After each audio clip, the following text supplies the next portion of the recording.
So we get into the news where calls to embrace servant leadership dominated across churches as Christian faithful congregated to mark Palm Sunday, ushering the Holy Week.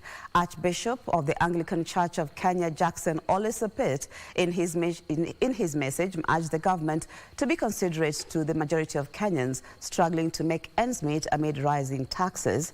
And now the ongoing medic strike also permeated Palm Sunday with calls for a quick resolution to spare the nation's health from, that is the health sector, from detriment. Here is a roundup of Palm Sunday celebrations.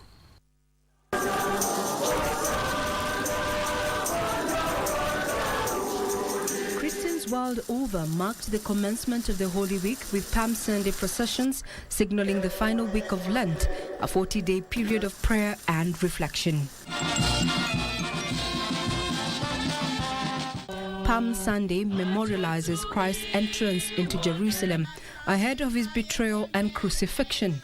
A spot check by KBC Channel 1 found Christian faithful across the country reverently commemorating Jesus' triumphant entry into Jerusalem. In Nairobi, congregants convened in various city churches, including the Holy Family Basilica and All Saints Cathedral, to mark Palm Sunday. Can we have leaders who also are willing to suffer for the need of those who are in need? May God bless us. May God bless you. That was a message of Palm Sunday. The suffering servant came into the city to address the needs of people. Sermons seemingly reading from the same page, calling for servanthood among leaders. Kwa hivyo kama kanisa, nia yetu ni ile nia ya mwananchi anayetaka hospitali zetu zirudie kama kawaida, ziwe na dawa, ziwe na wauguzi, kwa sababu hawa wakigoma, hasa public hospitals, mwananchi wa kawaida anaumia. In Mombasa, the Kenya Conference of Catholic Bishops used the day to call for truce between the government and the striking medics to end patient suffering. Archbishop Martin Kivuva further urged Kenyans to adhere to traffic rules and regulations to avert further losses.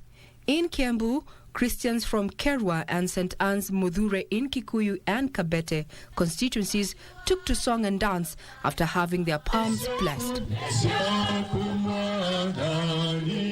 And therefore Jesus was coming so that justice may prevail within the church and within the life of Kenyans and Christians.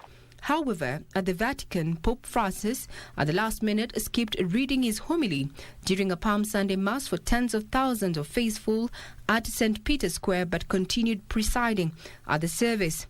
The Holy Week ushers in Good Friday, also known as Holy Friday, when Christians hold processions to mark the betrayal, crucifixion, and death of Jesus ahead of Easter Sunday celebrations commemorating the resurrection of Jesus from the dead. President William Ruto maintains the government will not waver in its determination to implement projects that will transform the country. The president says no amount of criticism will stop him from implementing initiatives aimed at improving the lives of Kenyans. He made the remarks at the Anglican Church of Kenya, Emmanuel Church in Bahati in Nairobi County. President William Ruto, who attended Palm Sunday service at the ACK Emmanuel Church, Bahati in Nairobi County, said his focus remains the transformation of the country. And I want to tell you, I have no problem being called whatever name, so long as I achieve a better destiny for our country. Kama Nehemiah angesikia Sanballat na Tobias, ukuta wa Jerusalem haingejengwa. Kwa sababu kuna Tobias, wengi wanasema hata hii mpango ya housing haina maana. The head of state defended the affordable housing project as a key strategy to empower youth and grow the economy. The president adding that his vision is to have 1 million new house owners in Kenya in the next 5 years. Tutakuwa na watu wengi ambao hawaoni mahali tunaenda, lakini baadaye watakuja kuelewa where we are going. He assured tenants occupying government houses in Nairobi that they will not be evicted to pave way for construction of 30,000 housing units. Mungu hajanijalia niwe rais wa Kenya ati kujaza nafasi ya mtu kuitwa rais. ama ati ndio nipate mshahara, nipate kazi. Hapana. Mungu amenipatia hii nafasi nibadilishe Kenya. President Ruto also urged elected leaders to focus on delivering services to Kenyans. And Deputy President Rigathi Gachagua yesterday visited Mama Grace Wahu, an 85-year-old widow in Murang'a County whose 7 sons died after consuming illicit brew, accompanied by Murang'a Governor Irungu Kang'ata, National Government Administration officials, and a host of other leaders. The Deputy President pledged to intensify the government's crackdown on illegal liquor and narcotics across the country. He offered to employ Mama Wahu's daughter, Margaret Wairimu, so that she could be financially empowered to take care of her elderly and sickly mother. We have come out with very serious measures, and we want to ask for support from the church, from leaders, from everybody. Because even yourselves, the people of the press, you can see what is happening. And we want to appeal to merchants of death, those people who manufacture and distill poison, distribute it and sell it disguised as alcohol, to have some heart, to have some empathy. If the officers who are using this crackdown to extort money from business people is very sad, the EACC must do its job. Sad indeed. Now, height restrictions in building houses in Nairobi County has been removed, and houses can now be built up to 25 floors. While announcing the measure, Nairobi Governor Johnson Sakaja, however, hastened to clarify that the measure was specific to areas around Moi Air Base in Nairobi's Eastleigh Estate. Nairobi County Governor Johnson Sakaja had joined President William Ruto for a Sunday service at ACK Emmanuel Church in Bahati Estate, Makadara constituency, Nairobi County. It's here that he explained why his administration has decided to remove the height restrictions on buildings in the county to accommodate its growing population. Nairobi is 696 square kilometers. In 2050, Nairobi itakuwa na population ya 10.5 million people. Tutapanua Nairobi? Hapana. The only place we have to go is up. Hiyo ndo ardhi tumebaki na, hiyo ndo hewa tumebaki na. But hours later he took to his ex-formerly Twitter account to clarify the statement, saying what he meant was an area specific around the Moi Air Base. He added that there is a proposed area-specific zoning framework which is already before the Nairobi County Assembly that seeks to extend the height to 75 floors in some areas. He explained that the framework, which seeks to make provision of traffic, health and educational facilities and green spaces mandatory, will soon be available for public participation. Furthermore, the governor stated that the change in the height approvals doesn't mean every development proposal would be approved, saying other considerations such as plot ratios, ground coverage and area character will be adhered to. Thank you to Leo Marco for that report. To security matters, where security agencies in Lamu County are investigating a suspected terrorist attack in Tar area of Lamu West constituency on Saturday night that left 2 National Police reservists dead and 1 nursing injuries. 2 houses and property of unknown value were burnt during the attack by suspected Al-Shabaab militants. Residents claim they heard gunshots at about 2 a.m. in an indication the reservists may have exchanged fire with the attackers before they were overpowered. Ndio tukaja tukapata tayari ni askari wetu wa NPR wamepigwa na wakauliwa 2 na mmoja akajeruhiwa miguu, na katika hiyo hali imeweka wananchi na tension. Hata wengine saa hii wameanza kubeba mizigo wakienda, wengine hata wanashindwa sasa hapa watarara kihivi, manake kama usalama wao wamepigwa sasa, wameshindwa sasa watakaa hapa kivipi. Hili ni jambo ambalo tukilichunguza kiundani huenda kawa linahusiana na mzozo wa ardhi, lakini sitaki niliweke hilo kwamba ni jambo la kipaumbele, lakini nataka niseme kwamba endapo hilo lipo, basi imewapasa viongozi wote wasimame wima, wasimame na msimamo mmoja kwamba hadui asitugawanye, hadui asitutatize tena.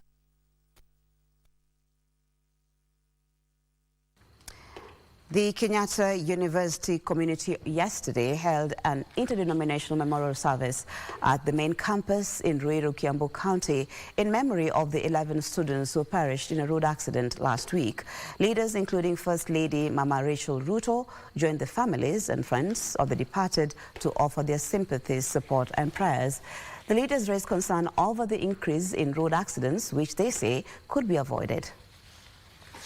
Families, friends, relatives, political and religious leaders and the larger Kenyatta University community gathered with heavy hearts at the university's graduation square to remember young souls whose lights were put out too soon. The portraits of the deceased students were displayed, representing the loss of precious lives in the tragic road accident.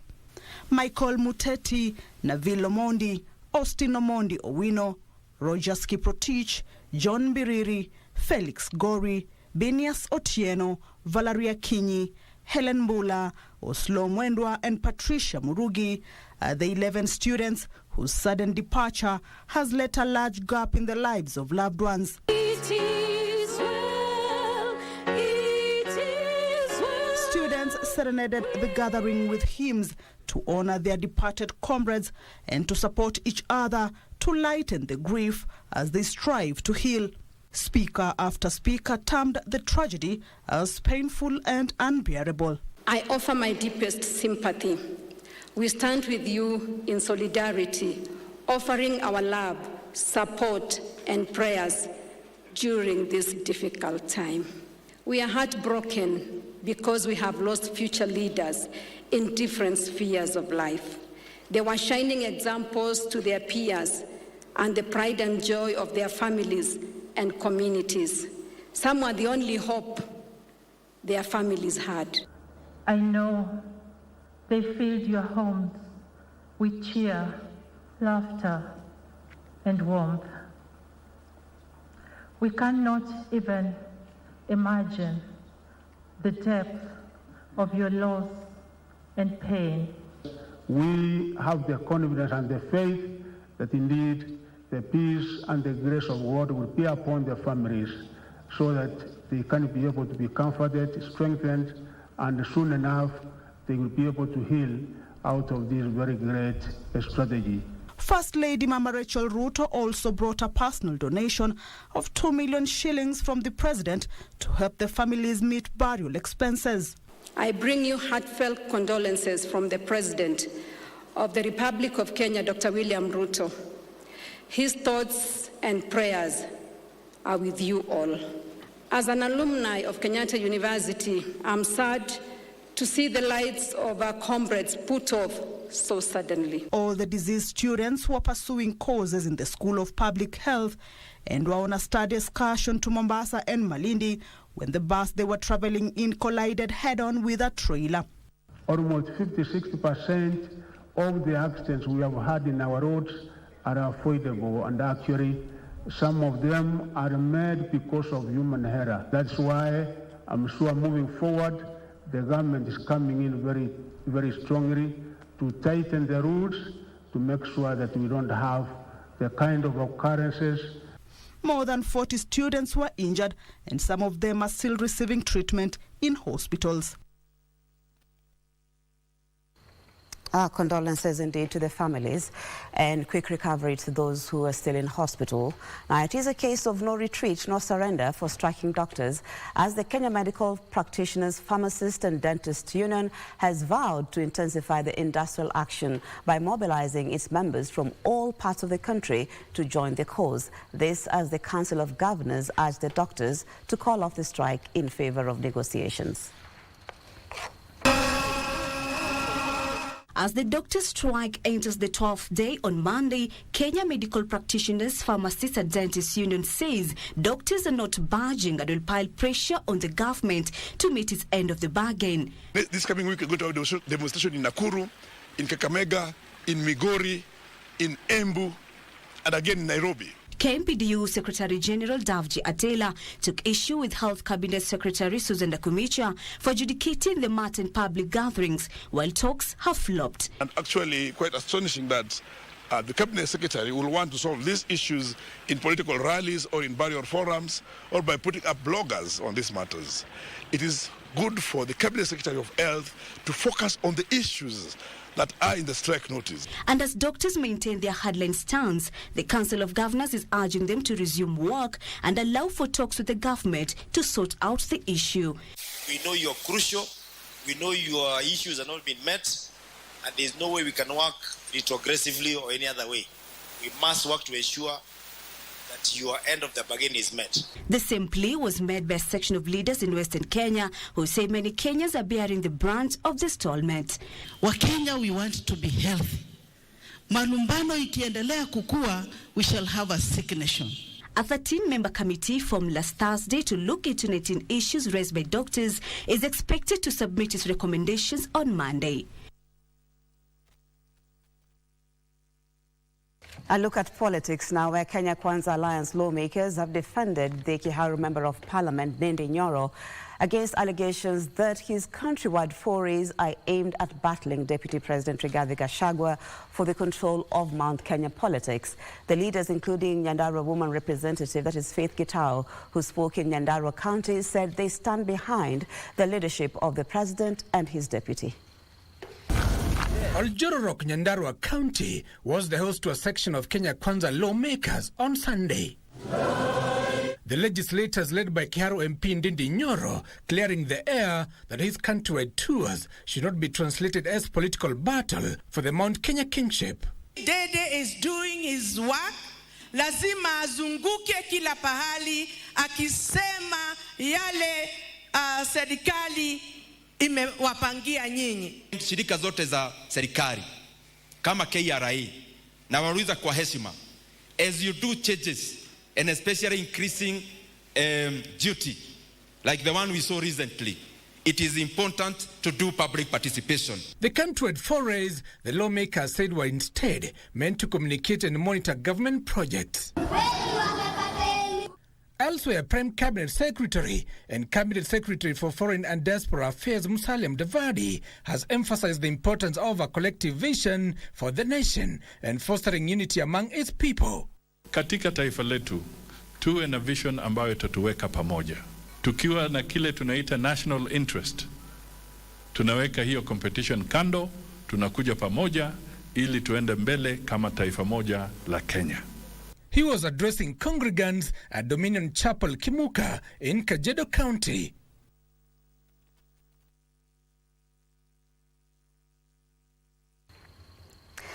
Are you feeling pushed by the current high cost of living? Well, the following story may be of interest to you.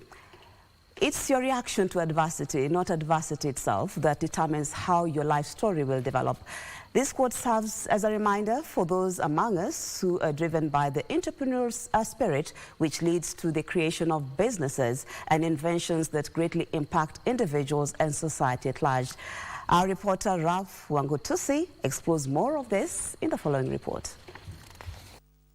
According to a 2024 InfoTrack survey, tough economic times have forced up to 45% of Kenyans into starting side hustles. Out of those 45%, 47% are men, followed closely by women at 42%. Today, we highlight the story of two entrepreneurs with contrasting backgrounds to understand the motivation behind starting side hustles. Is it the education system? Is it limited employment opportunities? Or is it simply a matter of interest and necessity? In the streets of downtown Nairobi, we meet with Newton Lumumba, who is a graphic designer. Previously having been employed in the printing business, he decided to venture out into running his own shop. Wewe uko employed, wewe ni graphic designer uko employed, kuna wasi wako mahali pia wanataka kuwa employed na hakuna chances. Nikasema jumi niko hivi na niko hivi, what if mimi mwenyewe nijitengenezee employment yangu na ni employ pia maboys wengine. Various work limitations associated with being employed drove him to take a leap of faith into self-employment. Lazima upe client attention. So, what if sasa niko employed sina hiyo time sasa, maybe niseme naweza waleta, but huku najua pia wako na clients wao wenye wanataka mimi wahudumie. Lumumba opted out preferring freelancing opportunities. Referrals ziende zikagrow, nikapata niko na clientele wengi wenye siwezi wa maintain nikiwa venye niko employed. So that's why nikatake turn, nikasema mimi naweza acha nijaribu nianze mimi mwenyewe. So niliresign job. In this gig economy, graduates not only need to be book smart but also street smart. With limited employment opportunities, side hustles are now the new source of hope and income. Deeper in the streets of Nairobi CBD, we meet with Stefano Wairagu, a recent graduate, who, despite getting a good education, chose to pursue business instead of employment. I'm not for employment, basically because I've seen the fruits of business, being an entrepreneur. And now the way Kenya is, the way things are more evolving each and every day, entrepreneurship is one thing that will lead you to places. Deciding what and where to sell or which business to start often holds back many when getting started. For Wairagu, tapping into the right market was only a matter of intuition. I love fashion. I love dressing well. I love looking good, so I give people what I do myself. Motivation being hard to come by, Wairagu says one should keep moving when the going gets tough. There are a lot of times I've felt like giving up in this business journey. A lot of times nimesikia tu nikai home, I just don't come to work. A lot of times nimesikia tu I can't do it. But push yourself, pray, push yourself, jitume, that's all. Despite the tough economic times, Kenyans in this hustle economy are finding different ways to make their ends meet. Whether educated or not, wealthy or simply starting out, there still remains opportunities to be explored. Have you thought of your side hustle yet? Reporter for KBC Channel 1, my name is Ralph Wangutusi.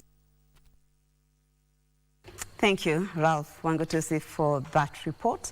It's a challenge for many of us indeed. So that's where we bring the news to an end this morning. Thank you so much for your company. My name is Marie Yambo and hope to see you again later.